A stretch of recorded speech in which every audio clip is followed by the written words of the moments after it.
La gestion des déchets dans le Grand Nokoué crée assez de problèmes. C'est un véritable casse-tête aux différents régimes puisque la quantité générée, et bien sûr par les villes au niveau du Grand Nokoué, est une quantité importante estimée à 385 000 tonnes de déchets par an. Le régime actuel au pouvoir a décidé de moderniser et bien sûr la gestion de ces déchets à travers le projet de modernisation des déchets dans le Grand Nokoué. Le Grand Nokoué qui regroupe les villes comme Ouida, Porte-Nouveau, Aoumekanavi, Cotonou et Semenkoudji.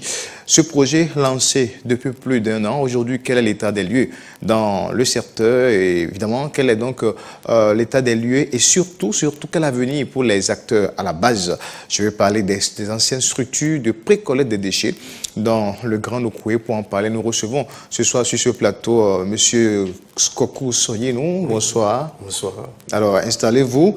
Monsieur Kokou Soyenou, qui est président du COGEDA. Le COGEDA, c'est le comité, la coordination des groupements d'intérêt économique de gestion de déchets et assainissement à la ville de Cotonou. Vous êtes administrateur des services publics de formation. Vous êtes également le porte-parole de l'UCN, Union des structures des collectifs du Grand Nokoué pour la gestion des déchets et la protection de l'environnement. Bonsoir encore une fois. Bonsoir, merci, monsieur Koné. Alors, c'est une préoccupation majeure, la gestion des déchets au niveau du Grand Nokoué. Vous faites partie des structures de pré-collecte. Quel est aujourd'hui l'état des lieux dans le secteur? Merci. Bon, il faut dire que c'est au début des années 90 qu'on a connu un peu le démarrage des activités au niveau donc de la filière. Il y a beaucoup de partenaires qui nous ont appuyés. Et à Cotonou, le partenaire qui nous a permis de nous organiser, c'est les Canadiens. C'est à travers le projet PGSM. C'était l'ACDI. L'ACDI, Agence canadienne de développement international. C'est eux qui nous ont aidés à travers le projet PJDSM, projet de gestion des déchets solides ménagers.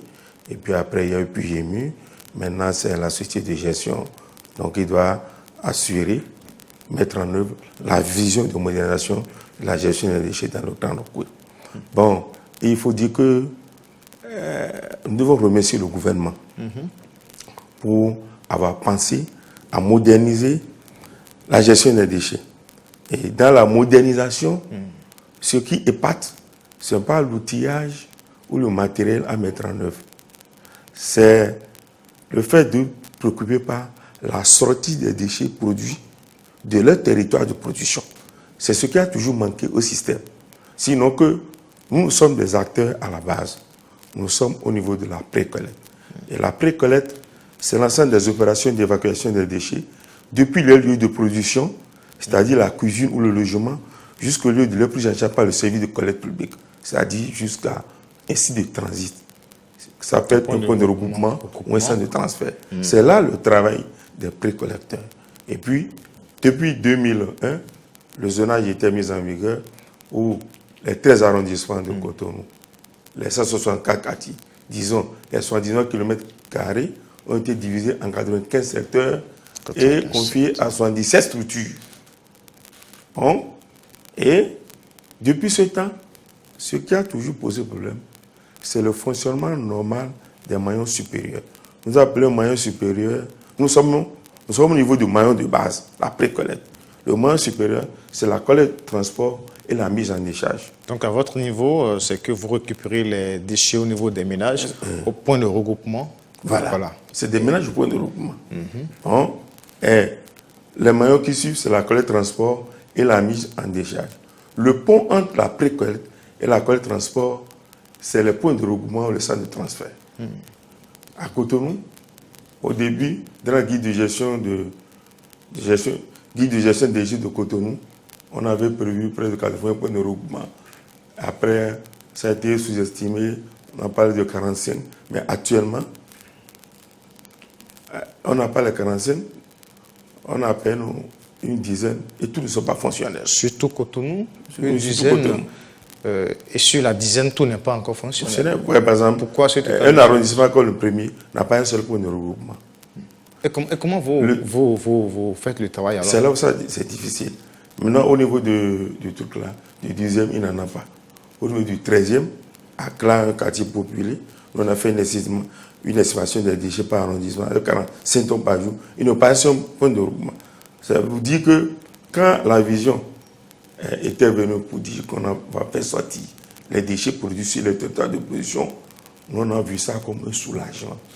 C'est-à-dire que les maillons supérieurs... Saluer les innovations oui, en temps d'apporter le chef Oui, d'État. parce que j'ai même un ami actuellement qui prépare un article là-dessus. Vision talent pour la gestion des déchets. Une option inédite depuis 1960.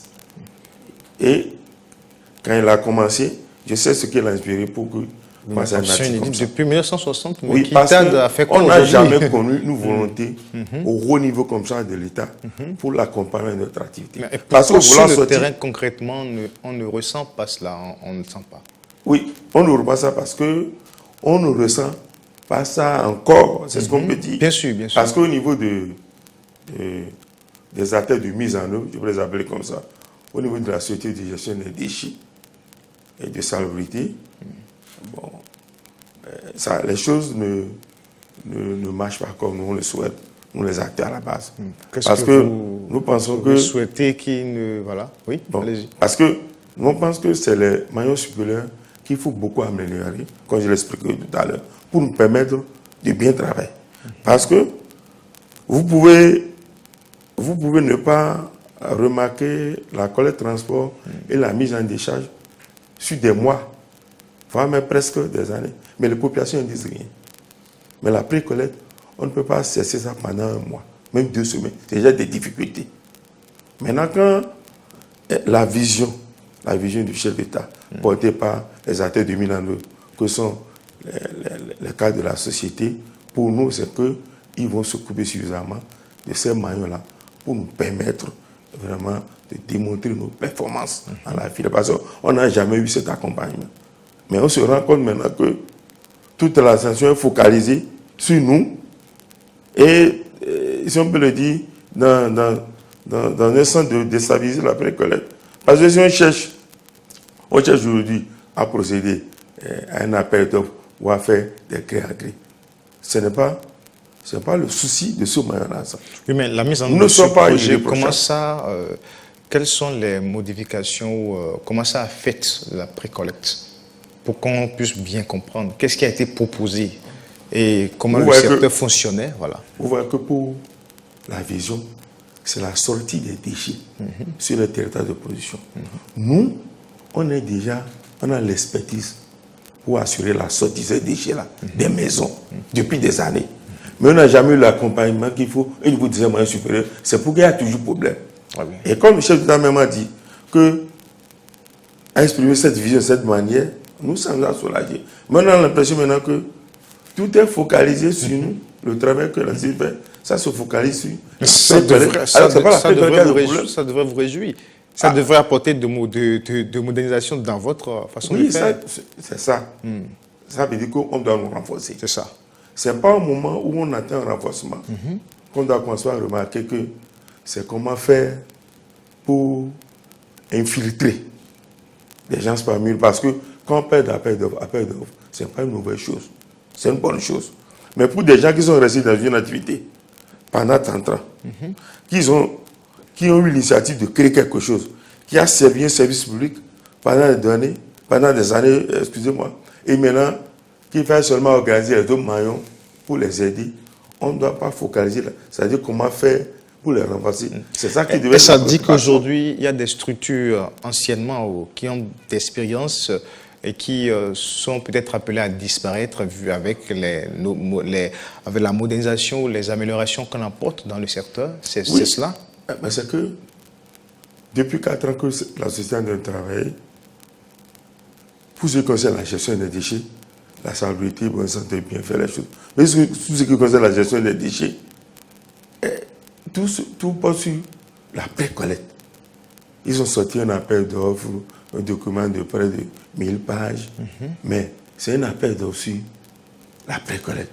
Pour recruter d'autres structures? Oui, certainement. Et maintenant, ironie du sort, l'appel d'offres là c'est un copiage du système sénégalais, qu'on veut l'expérimenter à Dakar, qui n'a pas marché et qui avait poussé les gens de Dakar à venir copier l'expérience de Cotonou quand on était encore PJDSM. Vous avez le document sur vous là? Non, bon, je n'ai pas amené ça. Mais c'est ça, ce que l'appel d'offres. Il y en a qui m'ont même dit qu'à des endroits, sur certaines pages, on a oublié de supprimer le Sénégal et Dakar. Et ils ont remarqué qu'on a dit une société sénégalaise, alors que nous sommes au Bénin. Bref, moi je pense que si on veut rester dans la vision du chef, tel que ça a été exprimé devant les maires le 5 mai 2016, tel que le projet même a été expliqué par le ministre, ce n'est pas les acteurs à la base que nous ne sommes pas irréprochables. Mais comme un des directeurs l'avait dit, Eric Mourek l'avait dit quand il était venu, il faut que les acteurs à la base soient considérés dans la réforme. Maintenant, on pose des critères et si en cours de route, quelqu'un n'arrive pas vraiment à suivre le pas, on peut le sortir du système. Mais on ne peut pas vivre des années durant des difficultés et maintenant un projet vient comme un soulagement. Ce qu'il faut faire, c'est de nous sortir du système. À bien percevoir, est-ce qu'après l'appel d'offres, les anciennes structures aussi sont aussi en fait appelées à souscrire à l'appel d'offres, ou ces anciennes structures sont maintenues dans le système, ou tout se fera à partir de l'appel d'offres et que ces anciennes structures sont délaissées? Je n'arrive pas à bien comprendre le problème que cela pose réellement s'il y a l'appel d'offres et que de nouvelles structures devaient rentrer dedans. Et maintenant, quand on fait appel d'offres, c'est pour choisir le meilleur prestataire, selon moi, entre nous. Mais pour quelqu'un qui a initié quelque chose, qui l'a entretenu lui-même pendant des années, et dont l'expertise a été reconnue au plan international, est-ce que, pour une expérience, il faut amener quelqu'un qui n'a jamais fait l'activité pour le remplacer? Ce que nous disons, il faut que les acteurs... Il faut capitaliser les acquis dans le domaine. Voilà. Il faut reconstruire l'existant. Il faut bâtir. Aujourd'hui, il y a beaucoup de villes africaines qui peinent à mettre en œuvre un système structuré, pré-collecte, collecte, transformation, comme nous, parce qu'ils n'ont pas eu de pré-collecteur. Nous avons la chance d'inventer la pré-collecte, de créer la pré-collecte. Et maintenant, pour un système, un nouveau système qu'on veut mettre en place, et la vision était claire, je pense que c'est de mettre tous ceux-là qui étaient là. C'est de créer des conditions et de démarrer avec eux. Et si quelqu'un n'avance pas bien, oui, on peut le sortir. Mais est-ce que dans tout cela, est-ce que vous avez pris langue avec les gestionnaires de cette nouvelle société en tant qu'ancienne structure? Quelle est la collaboration aujourd'hui entre vous et ces responsables de cette société? Bon, il faut dire est-ce que la préoccupation telle que vous l'évoquez sur ce plateau, est-ce que cette préoccupation, vous en avez discuté avec Oui.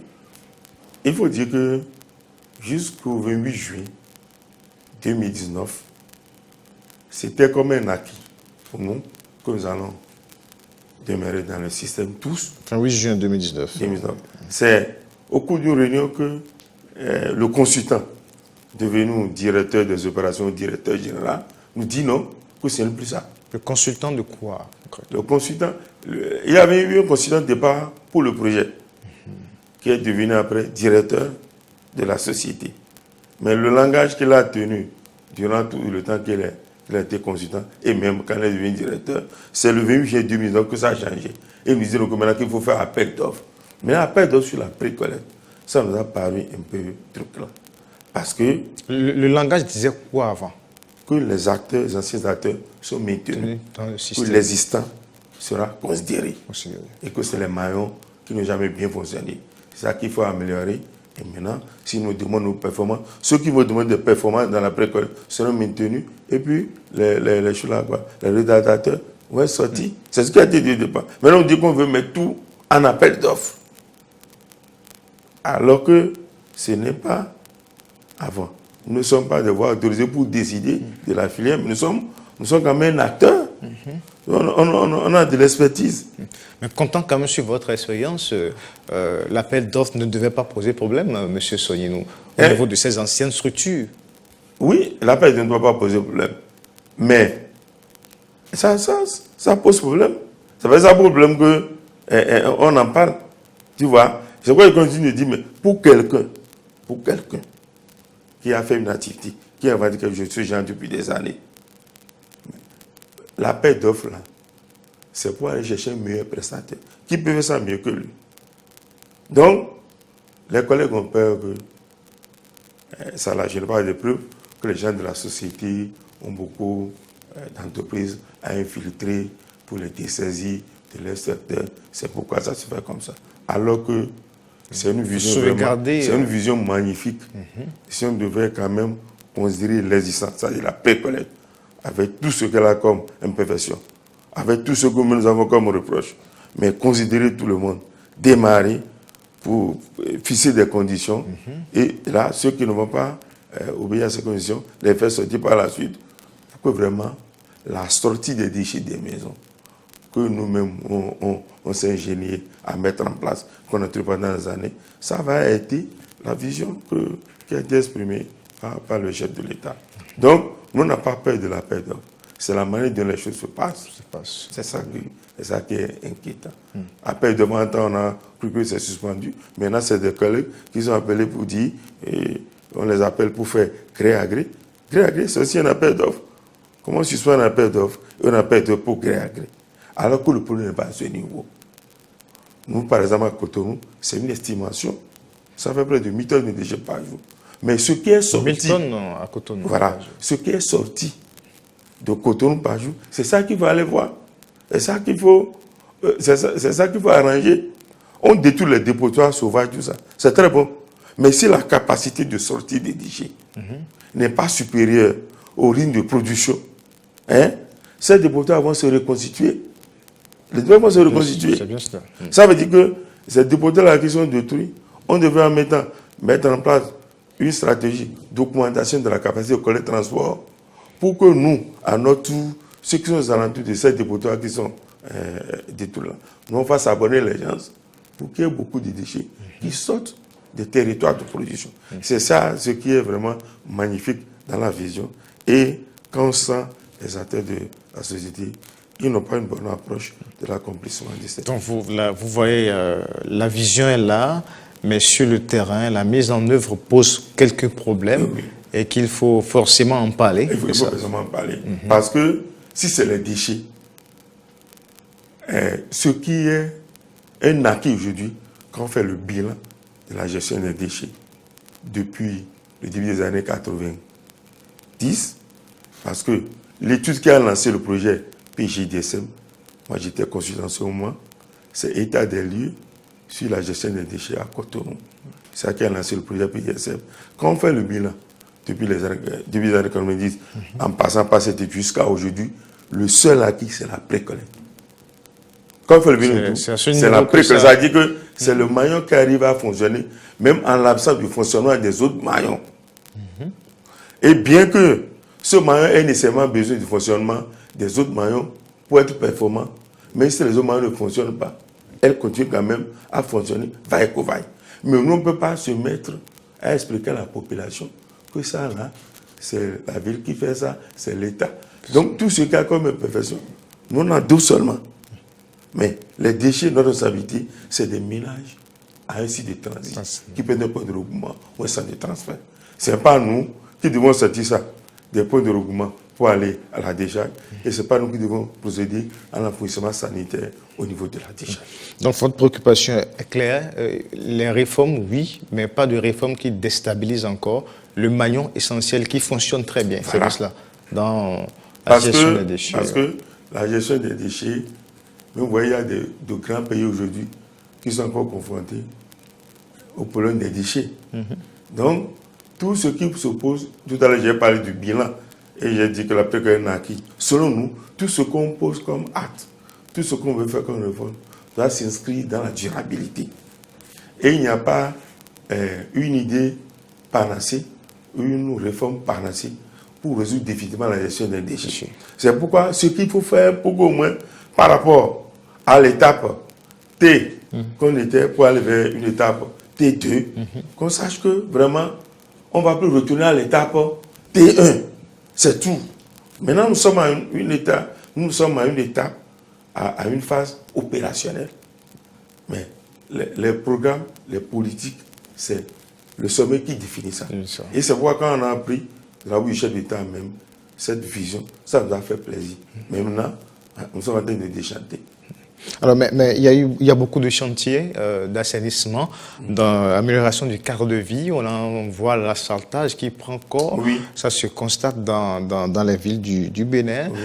Mais concernant les déchets, ça fait quand même 2-3 ans que ça a commencé. Mais pourquoi on voit toujours une ville avec des déchets un peu partout, n'importe comment, mis à part le fait que vous avez parlé des acquis au niveau de la précollecte, pourquoi ça tarde à prendre corps véritablement? C'est parce que pour mieux gérer les déchets, ça on a fait avec les Canadiens, on avait fait au départ avec le PDM, tout ça. On était habitué à la concertation. Vous voyez même des maires parfois, pour prendre des décisions, ils nous associent par rapport à la gestion des déchets. Ils nous associent. C'était la concertation. Ce qu'on ne remarque pas avec la société actuelle, d'abord l'étude qui a lancé le programme de modernisation, c'était GIRS International qui avait conduit cette étude. Ils étaient venus me voir, mais on n'a pas été invité pour la validation de l'étude. Quand on a lancé le projet à Novotel... Par rapport aux réformes oui, par les réformes actuelles. Vous, en tant qu'acteur... Non, on n'était pas à la validation du document d'études que GIRIS avait élaboré. Maintenant... Acteur chevronné, parce que depuis 1990 jusqu'à maintenant, ça fait plusieurs décennies. Voilà, on n'a pas été invité. Et au lancement, on nous avait dit dans le temps qu'il y a méthanisation à Brest, biogaz dans la région de Valognes et au sud de Marseille. J'ai dit, mais nous sommes au Bénin, je voulais parler, mais je n'ai pas pu. Donc, c'est dire que la concertation pour la gestion des déchets, c'est une stratégie qui marche. Tu vois. Donc, on ne sent pas ça actuellement au niveau. Les choses viennent comme pour dire, bon, il faut vous raser. On n'a pas besoin de votre place, des trucs comme ça, d'existence dans la filière. Oh, ce n'est pas ça. C'est les déchets. Et si ce qu'on veut mettre en place en faisant ça, si ça ne marche pas, qu'est-ce que vous faites? C'est pourquoi nous ne préoccupons pas les acquis. On ne préoccupe pas la façon dont les choses doivent se mettre en œuvre pour que ça arrange. Arrange les populations. Vous appelez plus les acteurs à la concertation. La concertation. Le dialogue, c'est bien ça. Pour qu'on puisse vraiment évoluer. Comme je le disais tout à l'heure, les maillons supérieurs, actuellement, les points de regroupement, il faut les augmenter. Même pas des points mobiles. Même les estimations que nous faisons actuellement pour la gestion des déchets, 1000 tonnes, c'est une estimation. Il faut mettre les points mobiles. Mais les points mobiles, et il y a le guide de gestion des points de regroupement qui est là. Les acteurs, chacun saura la responsabilité qu'il a dans l'entretien de ces points mobiles. L'enleveur doit venir enlever le bac régulièrement. Et les acteurs de précollecte, c'est eux qui s'occupent du gardiennage et de la propriété des lieux. Parce que les points de regroupement se gèrent suivant deux principes, deux normes reconnues à l'international. La propriété intégrale et l'enlèvement systématique. Donc, si... Ça ne doit pas séjourner... non, ça ne doit pas séjourner. Mais si on fait tout ça comme ça, c'est maintenant que nos estimations théoriques, on va les rendre pratiques. Pour que les matériels qui amènent les déchets au niveau de ces points-là, qu'on prenne les données pour savoir concrètement, dans la pratique, ce qu'on produit. Et c'est après ça qu'on saura, voilà quelle destination il faut en faire. Il faut faire de la valorisation, il faut continuer à enfouir, mais les choses ne se passent pas comme ça. Les choses ne se passent pas comme ça. Et il nous tient quand même à accompagner cette vision du chef, qui est une bonne vision. Et vous avez soulevé quelque chose tout à l'heure. Vous avez parlé de l'asphaltage qui marche bien. Donc, je pense que la beauté de la vision est liée au fait que l'État qui fait toutes ces choses, de voir que ça reste dans la saleté. Donc, nous, qui sommes acteurs... Ça ne sera pas valorisé si on doit commencer par avoir les déchets un peu partout. C'est bien qu'il y ait une vision comme ça qui accompagne l'investissement qui se fait dans ce sens. Et c'est ça que nous avons pensé vraiment accompagner. Mais ce qui se passe maintenant, ce n'est pas ça. Ce n'est pas ça. Mais si vous étiez demandé de faire un appel au secours au chef de l'État, qu'est-ce que vous allez dire? Bon, il faut dire que l'appel, c'est que l'appel que moi je peux faire au chef, c'est que la vision qu'elle a plantée déjà, c'est satisfaisant. Que acteurs directs au niveau étatique, au niveau public, chargés de mettre en œuvre la vision, nous écoutent. Nous écoutent. On peut avoir 30 ans dans une activité et des encombrants, des gens qui vont amener d'autres qui viennent de naître pour les remplacer. On parle d'appel d'offres, on parle de ceci. Or, ce n'est pas là l'urgence, ce n'est pas là la priorité. D'accord.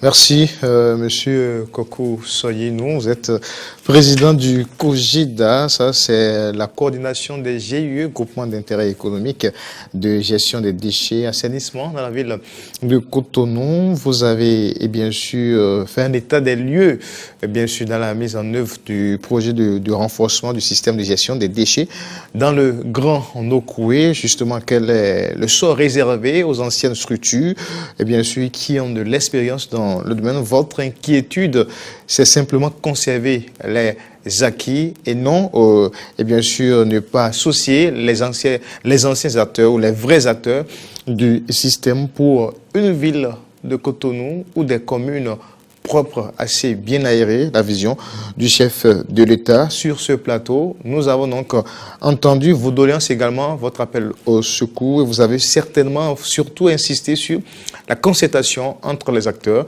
les nouveaux responsables de cette société de gestion, de modélisation des déchets dans le Grand Nokoué, mais également la concertation avec les nouveaux conseillers ou les nouveaux conseils communaux installés et pour que la gestion des déchets soit véritablement, et bien sûr, cesse d'être un casse-tête au niveau de nos villes. Merci à toutes et à tous. Le décryptage sur Eden Télévision, tous les jeudis, du jeudi à partir de 19h, en rediffusion, les vendredis à 9h. Au revoir.